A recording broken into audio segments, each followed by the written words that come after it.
I started my talk by quoting a verse from Surah Quran, from Surah Hujurat, chapter number 49, verse number 13, which says, Ya ayyuhan nasu inna khalaqnakum min zaqin wa unsa wa ja'alnakum shu'uban wa qaba'ila lita'arafu inna akramakum indallahi atqakum innallaha alimun khabir, which means, O humankind, we have created you from a single pair of male and female, and have divided you into nations and tribes, so that you shall recognize each other, not that you shall despise each other.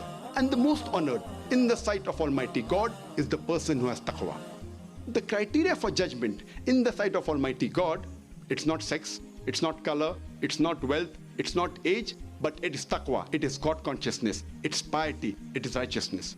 The only way one human being can be superior to the other human being is by righteousness and by piety, and no other criteria. Quran says in Surah Rum, chapter number 30, verse number 22, amongst his signs, he has created the heavens and the earth, and the variation in your languages and color. These are signs for the people who understand.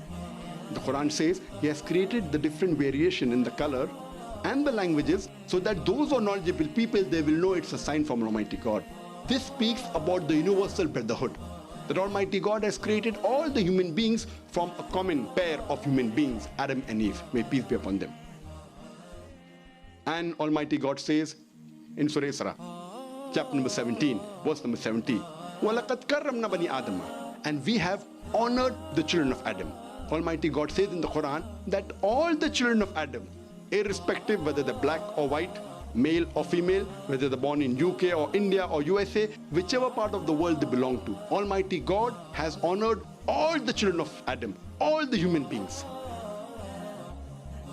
And Islam does not only speak about universal brotherhood, it practically demonstrates that every Muslim who follows the religion of Islam should practically practice it minimum 5 times in the day.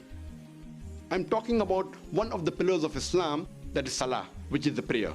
And a beloved Prophet, Muhammad peace be upon him, said that when you stand for prayer, you should stand shoulder to shoulder, irrespective whether the person standing next to you is black or white, rich or poor, king or pauper. When you stand for prayer, you have to stand shoulder to shoulder. This demonstrates the universal brotherhood every day, minimum 5 times a day.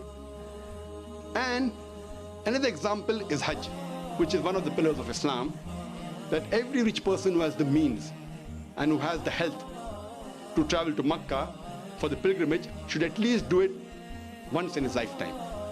And Hajj is the biggest annual gathering in the world, where about 3 to 4 million people from different parts of the world, from USA, from Canada, from UK, from India, from Malaysia, from different parts of the world, they gather together in one place in Makkah and Arafat, and they are dressed in 2 pieces of unsewn cloth, which is white in color. You cannot identify the person standing next to you as king or a pauper. And all of them come on a common statement, Labbaik Allahumma Labbaik, here we are, O my Lord, here we are at your service. Islam practically demonstrates universal brotherhood.